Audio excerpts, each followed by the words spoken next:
Hello बच्चों, हमारा question है the ester ethyl acetate is formed by the reaction of ethanol and acetic acid and the equilibrium is represented at this.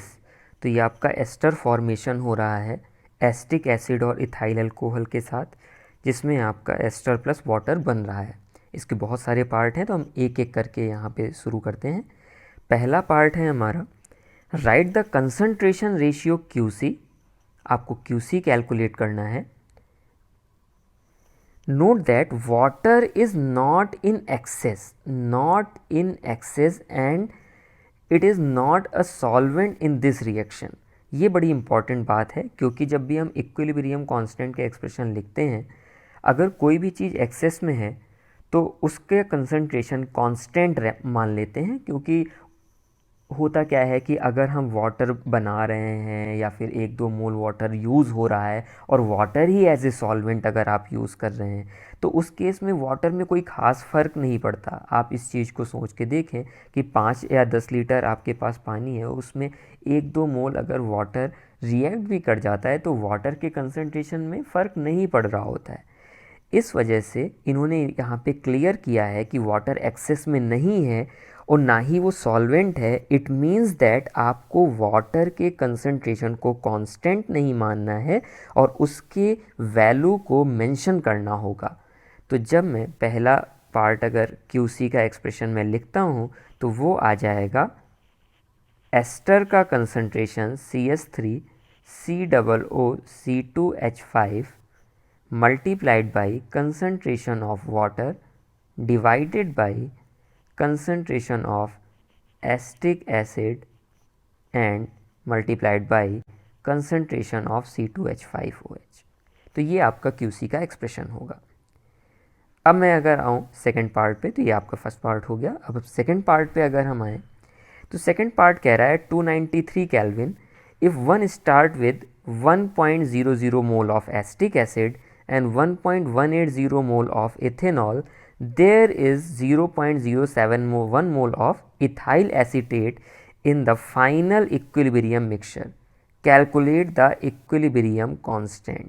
तो यहाँ पे हमको equilibrium constant निकालना है, जबकि एसिटिक एसिड और इथाइल अल्कोहल के 1 और 1.180 मोल लिए गए हैं। तो आप यहाँ पे देख सकते हैं जो स्टाइकियोमेट्री है वो तो आपकी 1-1 की ही है, मतलब 1 मोल एसिटिक एसिड 1 मोल इथाइल अल्कोहल के साथ रिएक्ट करके 1 मोल इथाइल एसीटेट और 1 ही मोल वाटर बना सकता है अगर पूरी तरीके से रिएक्ट कर जाए तो यहाँ पे किस तरीके से किया जाएगा देखते हैं। एक्सप्रेशन KC का तो QC जैसा ही रहता है, बस हमें इक्विलिब्रियम वाले कंसंट्रेशन लेने। तो यहाँ पे हम लोग KC का अगर एक्सप्रेशन लिखें तो ऊपर आएगा इथाइल एसीटेट का concentration which will be 0.171 divided by its volume multiplied by water के मोल अपॉन उसका वॉल्यूम। आप यहाँ पे देख सकते हैं, जैसा कि मैंने बताया कि स्टाइकियोमेट्री अगर 1-1 की है तो उस केस में दोनों के बराबर ही मोल बनने वाले हैं। अब आप एसिटिक एसिड 1 मोल लेकर अगर चले थे और 0.171 मोल अगर इथाइल एसीटेट बन गया है, तो अब हमारे पास जो एसिटिक एसिड बचा होगा वो बचा होगा 1 माइनस 0.171 डिवाइडेड बाई V। और इसी प्रकार से इथाइल अल्कोहल जो हमारा बचा होगा वो होगा 1.180 माइनस 0.171 डिवाइडेड बाई V। इसको सॉल्व करके हमारा आंसर आएगा 0.03495। यहाँ तक की डिजिट के लिए लिख लिया जाए, इसके आगे की ज़रूरत नहीं है। तो ये आपका KC की वैल्यू आ गई। अब हम लोग आ जाएं थर्ड पार्ट पे।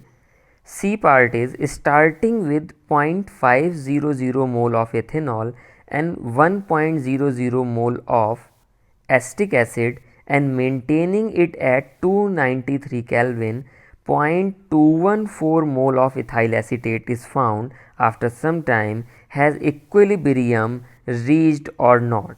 तो यहाँ पे आपको बताना है कि इक्विलिब्रियम आया है या फिर नहीं इन कंडीशंस के लिए, जबकि आपके ये मोल्स दिए हुए हैं। तो काफ़ी हद तक ये आपके सेकंड पार्ट जैसा ही है। तो इस प्रकार के क्वेश्चन को सॉल्व करने के लिए हम Q निकालते हैं। Q की वैल्यू कैलकुलेट की जाएगी सेम वे में जिस प्रकार से Kc की वैल्यू कैलकुलेट की गई है। अगर Q Kc के बराबर आता है तो इसका मतलब कि इक्विलिब्रियम आ गया है, और अगर बराबर नहीं आता है तो इसका मतलब होगा कि इक्विलिब्रियम नहीं है। तो जैसा हमने सेकंड पार्ट किया उसी प्रकार से क्वेश्चन को करेंगे। सेकंड पार्ट में 0.171 मोल आपका इथाइल एसीटेट बना था, जबकि यहाँ पे 0.214 मोल बना है। तो हम लिखेंगे 0.214। वॉल्यूम लिखने की ज़रूरत नहीं है क्योंकि हम जानते हैं कि ऊपर और नीचे के वॉल्यूम कट जाएंगे।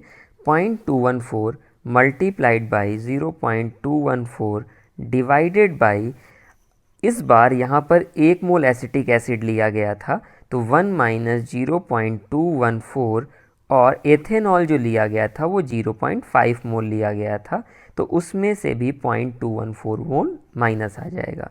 अगर इसको सॉल्व किया जाए तो इसकी वैल्यू आती है 0.2037। तो यहाँ पे हमको देखने को मिल रहा है कि जो Q की वैल्यू आई है वो आपकी K से ज़्यादा वैल्यू आ रही है। इसका मतलब ये इक्विलिब्रियम पे नहीं है। आंसर हो जाएगा नॉट एट इक्विलिब्रियम। अब फोर्थ पार्ट की ओर अगर हम लोग चलें, डी पार्ट जो कि आपका दिया हुआ है, तो डी पार्ट में हमारा बोल रहा है we do not use dilute aqueous solution for this reaction. Dilute aqueous solution को क्यों यूज़ नहीं किया जाता है इस रिएक्शन के लिए?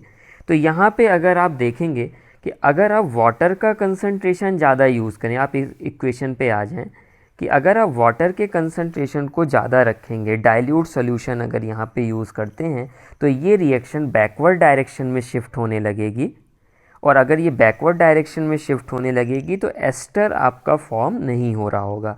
इस वजह से यहाँ पर डाइल्यूट सॉल्यूशन यूज़ नहीं किया जाता है। क्या रीज़न हो गया? क्योंकि ये रिएक्शन आपकी बैकवर्ड जाएगी। अब आप ई पार्ट की ओर अगर आएँ, ई पार्ट आपका है why is some concentrated sulfuric acid usually added to the reaction mixture for the laboratory preparation of the ethyl acetate। तो एक्चुअली सल्फ्यूरिक एसिड के यहाँ पे दो यूज़ होते हैं। एक तो आपका sulphuric acid as a catalyst काम कर रहा होता है, कैटालिस्ट, और दूसरा काम क्या होता है कि ये आपका डिहाइड्रेटिंग एजेंट का भी काम करता है। तो अब दोनों यूज़ अगर समझे, कैटालिस्ट का तो मैकेनिज़्म बेस्ड है उसका कि किस प्रकार से H+ आयन बेसिकली वो इथाइल अल्कोहल के साथ रिएक्ट करके आपका इथाइल एसीटेट फॉर्म करता है। और डिहाइड्रेटिंग आप तुरंत देख सकते हैं कि अगर डिहाइड्रेटिंग एजेंट है तो वो वाटर के कंसंट्रेशन को घटा देगा, और अगर वाटर के कंसंट्रेशन को उसने घटाया तो इट मीन्स दैट रिएक्शन जो होगी वो फॉरवर्ड डायरेक्शन में शिफ्ट हो जाएगी, जो कि आपका एसीटेट फॉर्मेशन के लिए बेनिफिशियल होगा। तो इस वजह से यहाँ पर कंसंट्रेटेड सल्फ्यूरिक एसिड यूज़ किया जाता है। Now to the F part. F part is given since the heat of reaction is nearly